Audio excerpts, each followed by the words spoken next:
নমস্কার শ্রোতা বন্ধুরা, আপনাদের গল্প হলো সত্যি চ্যানেলে স্বাগতম।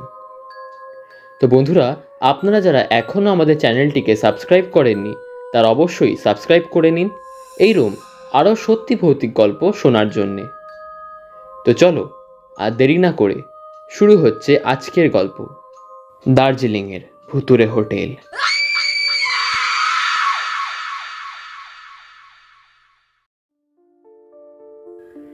সেদিন দিনটাই ছিল গোলমেলে।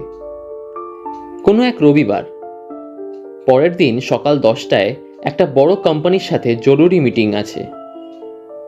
রাতের ট্রেনে গেলেও হতো, কিন্তু দার্জিলিং যাচ্ছি বলে কথা, তাই হাতে একটু সময় নিয়ে যাব বলেই ঠিক করেছিলাম। তাতে কাজের কাজও হবে আর দার্জিলিংটাও ঘুরে নেওয়া যাবে। আসলে সব বাঙালিদেরই দার্জিলিংয়ের প্রতি একটা আলাদাই টান।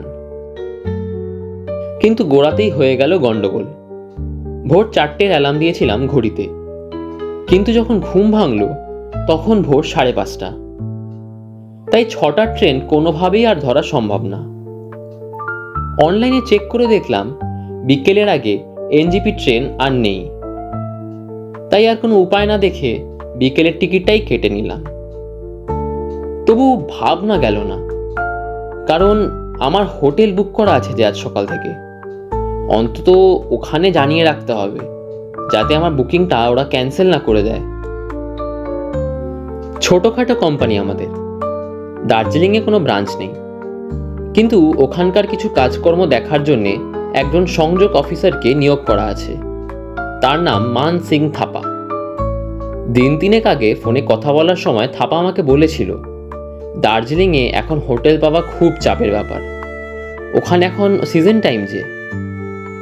তবুও সে আমার জন্য অনেক খুঁজে একটা মাঝারি ধরনের হোটেলের বন্দোবস্ত করেছে। মনে মনে ভাবছিলাম নিশ্চয়ই বেচারা থাপা স্টেশনে আমার জন্য এখন অপেক্ষা করবে। তাই ওকে পুরো ব্যাপারটা জানানোর জন্য কল করলাম। The number you are trying to call is currently not reachable. Please try again later. কিন্তু বার কয়েকবার চেষ্টা করেও কোনো লাভ হলো না। বারবারই ফোনটা নেটওয়ার্ক কভারেজের বাইরে বলছে। অবশ্য পরে ভাবলাম যদি ক্যান্সেলও হয়ে যায় তাতে খুব একটা অসুবিধা হবে সেরমও না, কারণ থাপা আমাকে ওর বাড়িতেই উঠতে বলেছিল। তাছাড়া দার্জিলিংয়ে আমার এক পিস্তত দাদার বাড়িও আছে, তাই যে কোনো দুটো জায়গায় ওঠা যেতে পারে স্বচ্ছন্দেই। তবে আমার আবার অফিসের কাজে গিয়ে আত্মীয়র বাড়িতে ওঠাটা একদমই পছন্দ না।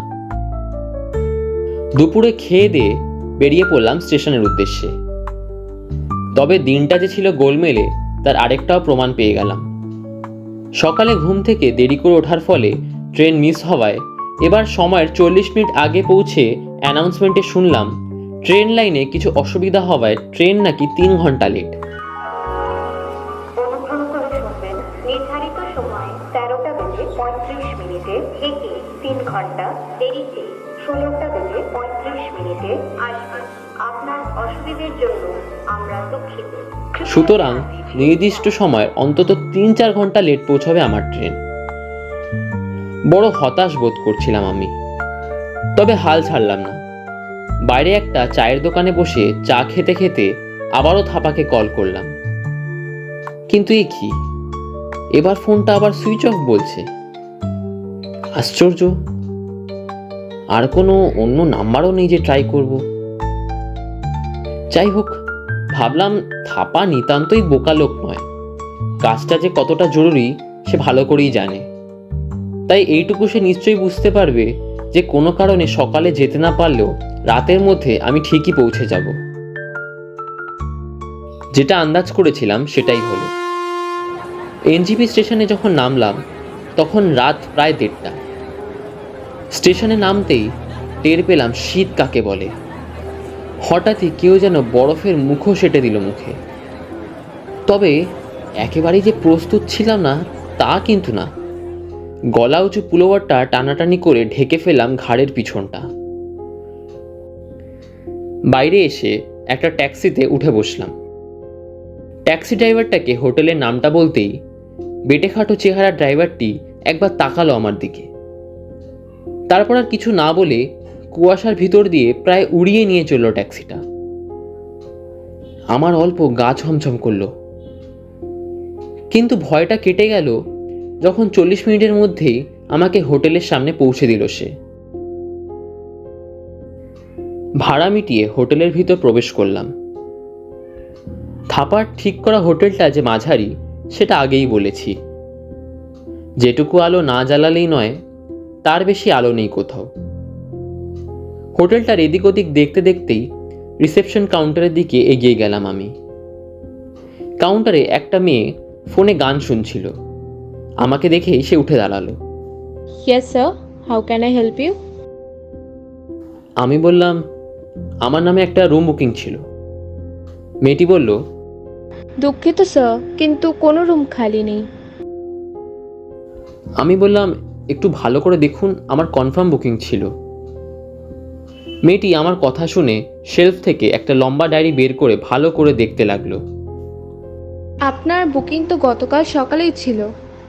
আপনি না আসায় বুকিংটা ক্যান্সেল হয়ে গেছে। Sorry sir. ক্যান্সেল হয়ে গেছে? আসলে ট্রেন মিস করেছিলাম তো, তাই আসতে পারিনি। আচ্ছা, আপনি অন্তত আজকে রাতটুকু কাটাবার কোনো বন্দোবস্ত করতে পারবেন? কাল সকাল হলেই নয় আমি অন্য কোনো হোটেল দেখে নেব।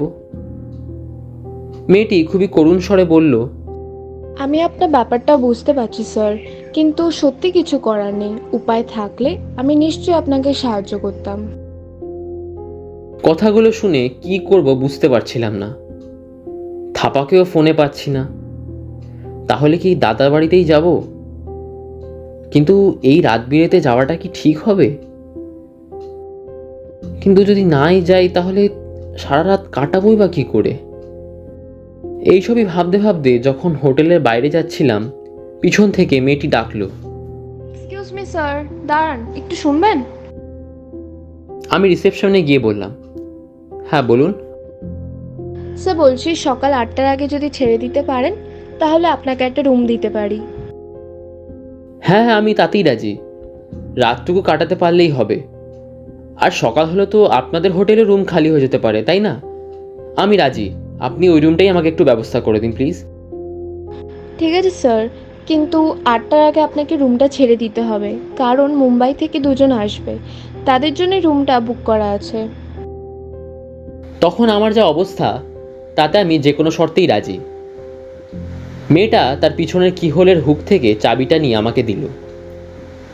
রুমটা ছিল 2nd ফ্লোরে, 206 নম্বর রুম। মেয়েটার প্রতি খুবই কৃতজ্ঞতা বোধ করছিলাম আমি। শেষমেশ একটা রুমের ব্যবস্থা তো করে দিল সে। ঘরে ঢুকে দেখলাম ঘরটা খারাপ নয়। সুটকেসটা নামিয়ে রাখলাম লাগেজ বক্সের উপরে। ঘুম পাচ্ছে। অবশ্য ঘুম ছাড়া আর কোনো কাজও নেই এখন আমার। ড্রেস চেঞ্জ করে ফ্রেশ হওয়ার জন্যে ওয়াশরুমে গেলাম। দেখলাম ওয়াশরুমের ব্যাকেটে ঝুলছে একটা ব্যবহার করা তোয়ালে। সাবানটাও ব্যবহার করা।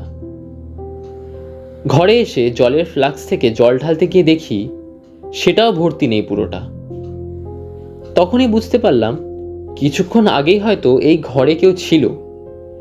চলে যাওয়ার পর বিছানা ইত্যাদি পরিপাটি করে রাখা হলেও যত্ন সহকারে পরিষ্কার করা হয়নি রুমটা। হয়তো সকালেই পরিষ্কার করত। আমি তো উটকো লোক, তাও যে কপাল করে এটুকু পেয়েছি তাই বা কম কি। খাটে উঠে বেড সুইচটা জ্বালিয়ে নিভিয়ে দিলাম বড় আলোটা। তখনই চোখে পড়ল বড় কাচের জানলাটার পর্দা টানা হয়নি। রিল দেওয়া পর্দাটা টানতে টানতে গভীর ক্লান্তিতে হাই উঠে এলো।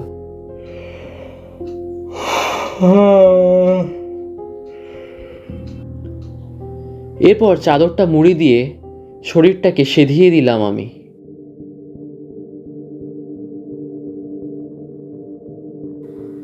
কতক্ষণ জানি না, ঘুম নাকি তন্দ্রা, কোন ঘরে ছিলাম তাও বুঝতে পারছিলাম না। উঠে বসলাম বিছানায়। না, ভুল হয়নি তো। ওয়াশরুমের ভিতরে বেসিন থেকে জল পড়ার শব্দ। অদ্ভুত তো। আমি বিছানা থেকে নেমে আলো জ্বালিয়ে ওয়াশরুমের দরজাটা খুলতেই চোখে পড়ল না কিছুই। বেসিনে জল পড়ার আওয়াজটাও বন্ধ হয়ে গেছে। তাহলে কি ভুল শুনলাম? আমি ব্যাপারটাকে অত গুরুত্ব না দিয়ে বিছানায় এসে লাইট নিভিয়ে আবার শুয়ে পড়লাম। কিছুক্ষণ পর আচ্ছন্নতার মধ্যে মনে হলো জানলার পর্দাটা বেশ জোরে ঠেলে কেউ যেন খুলে দিল। ঘর ঘর শব্দ হলো রিলে। আবারও ভুল শুনছি ভেবে তেমন গা করলাম না, কিন্তু ওইভাবেই আধো ঘুম আধো জাগা অবস্থায় থাকতে থাকতে টের পেলাম একটা গন্ধ, একটা ফুলের গন্ধ।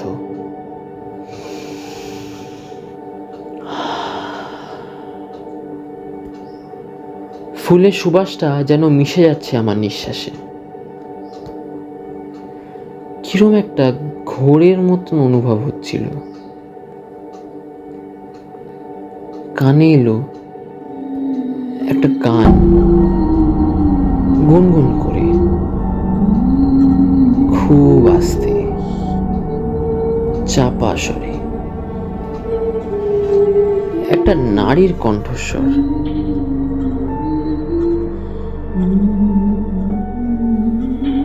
হঠাৎ ঘোরটা কাটল। নিজের চেতনা ফিরে আসতেই আমি লাফিয়ে উঠলাম। আর তখনই আতঙ্কে আমার দম বন্ধ হয়ে আসতে লাগলো। বিস্ফারিত চোখে তাকিয়ে দেখলাম জানলার পর্দাটা সত্যি সরানো, আর সামনের ড্রেসিং টেবিলটার চেয়ারে বসে একটা নারী মূর্তি চুল আঁচড়াচ্ছে। ঘর অন্ধকার বলে তার আদলটা স্পষ্ট নয়, কিন্তু বাইরে থেকে আসা স্ট্রিট লাইটের আবছা আলোয় তার অস্তিত্ব আমি ঠিকই টের পাচ্ছি।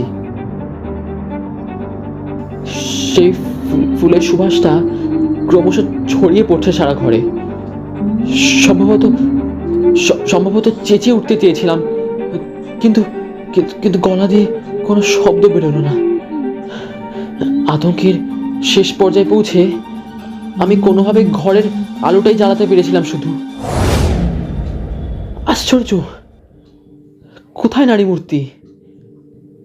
সবই তো ঠিকঠাক আছে। জানলার পর্দাটাও যেমন টানা ছিল তেমনই টানা, চেয়ারটাও চেয়ারের জায়গায়।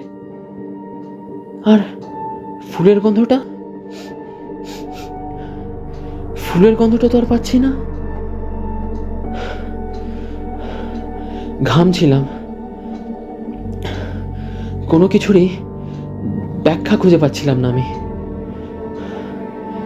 সারা রাত আর আমি ঘুমাতে পারিনি।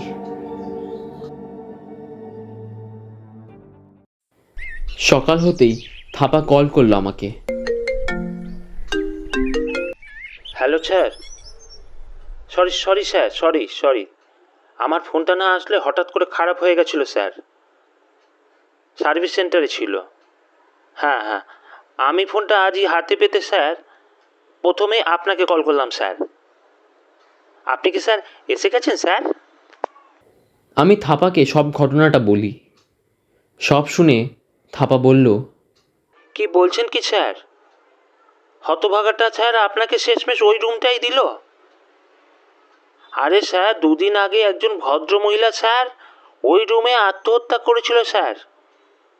খবরের কাগজেও বেরিয়েছিল স্যার খবরটা। হ্যাঁ স্যার, হ্যাঁ, আপনি হয়তো স্যার খেয়াল করেননি স্যার। আমি আর কিছু বলতে পারলাম না। তাহলে কাল রাতটা আমার ভূতের সাথেই কেটে গেল। আজ আমাদের গল্প এখানেই শেষ। আপনাদের যদি এই গল্পটা ভালো লেগে থাকে তবে অবশ্যই লাইক করবেন এবং কমেন্ট করে আপনাদের ভালো লাগার কথাটা জানাবেন। আজ তবে এইটুকুই। দেখা হচ্ছে পরের ভিডিওতে আরও এক রোমাঞ্চকর ভূতের গল্পের সাথে।